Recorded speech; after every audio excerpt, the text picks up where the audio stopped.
सन्माननीय महापौर महोदय, सन्माननीय आयुक्त महोदय, सन्माननीय सभागृह, सन्माननीय पत्रकार वर्ग, सन्माननीय आदरणीय गणेशजी नाईक साहेब, सभागृह नेते श्री सागरजी नाईक यांच्या मार्गदर्शनाखाली स्थायी समिती सभापती श्री अशोकजी पाटील साहेब यांनी मांडलेल्या अर्थसंकल्पाचे मनपूर्वक स्वागत करीत आहे।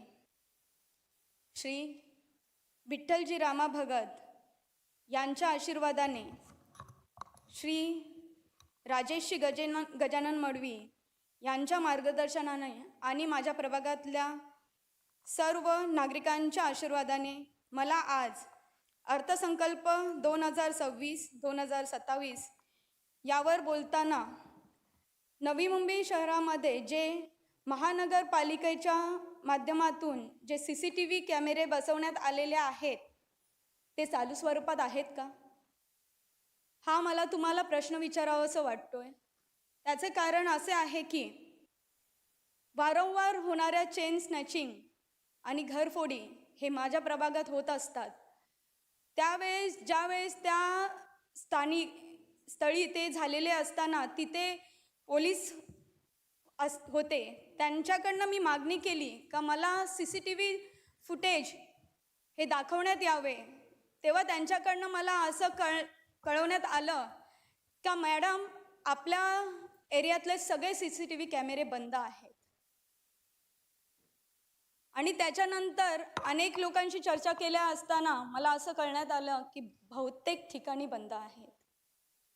सर, तुमच्याद्वारे मी विचारू इच्छिते की जे CCTV कॅमेरे आपण लावण्यात आलेले आहेत त्यांचे वारंवार दुरुस्ती आणि त्यांचा मेंटेनन्स होतो का, ह्याच्याकडे ज्यांचं लक्ष आहे त्यांना तुम्ही विचारण्यात घ्यावं। कारण की ही बाब ही सोपी बाब नाही आहे, ही जनतेच्या सुरक्षिततेची बाब आहे। यामुळे प्रभागातल्या लोकांना नंतर पण चोरांना त्याची माहिती पहिले असते का कुठे CCTV कॅमेरे बंद आहेत आणि कुठे चालू आहेत आणि आम्ही चोऱ्या कुठे केल्या पाहिजेत, आम्ही चेन स्नॅचिंग कुठे केली पाहिजे, कारण की पुरावा काही मिळत नाही आपल्याला। वारंवार होणारे ॲक्सिडेंट, अनेक कमी वयातल्या मुलांनी भरघोस धाव घेऊन जस्ट 2 व्हीलर चालवतात, अशा मुलांवर देखरेख राहत नाही। अनेक सिनियर सिटीजनला ठोकून सर्रास निघून जातात। सर, मला तुमच्याकडनं मागणी करायची आहे की लवकरात लवकर या CCTV कॅमेऱ्यांची दुरुस्ती करण्यात यावी, ही माझ्या प्रभागातल्या लोकांची अत्यंत कळकळीची विनंती आहे तुमच्या पुढे। दुसरी अशी माझी मागणी आहे की आमचा गाव म्हणजे दिवा गाव हा 100% कोळीयांचा गाव आहे।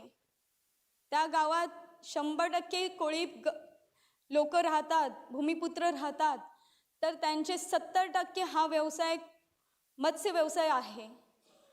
अत्यंत 30 वर्ष होऊन जास्त झाले आपल्या महापालिकेला, पण आजपर्यंत आम्हाला त्या गावाला असा मार्केट नाही आहे। सर, आपण सेक्टर 9E A43 हा भूखंड राखीव ठेवण्यात आलेला आहे मत्स्य व्यवसायासाठी, पण अजूनही सिडकोकडनं तो महापालिकेकडे ताब्यात घेण्यात आलेला नाही आहे। नाइलाजाने माझ्या गावातल्या नागरिकांना फुटपाथवर बसून मत्स्य व्यवसाय करावा लागतोय।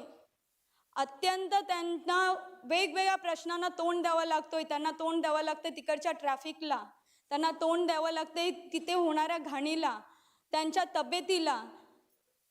अत्यंत वाईट परिस्थितीमध्ये त्यांना तिथे व्यवसाय करावा लागतोय, कारण की सर त्यांना दुसरा पर्याय नाही आहे। माझी तुम्हाला कळकळीची विनंती आहे का माझ्या गावाला आजपर्यंत नाईक साहेबांचा असा नेतृत्व लाभला नाही, पण माझ्याद्वारे तो मी करण्याचा प्रयत्न करते का त्यांचे मूलभूत कमीत कमी गरजा पूर्ण करण्यात याव्या। तर त्यांची सगळ्यात महत्त्वाची गरज आहे ती एक मत्स्य मार्केट उभारण्यात यावा, सुसज्ज आणि आधुनिक काळातला कोल्ड स्टोरेज सहित. तत्पूर्वी त्यांना जिथे ते बसतायत तिथे जरा व्यवस्थित असा मार्केट त्यांना बनवण्यात यावा, ही माझी तुम्हाला आग्रहाची विनंती आहे. आणि महापौर साहेब, मला बोलण्याचा संधी दिली त्याबद्दल तुमचे खूप खूप धन्यवाद.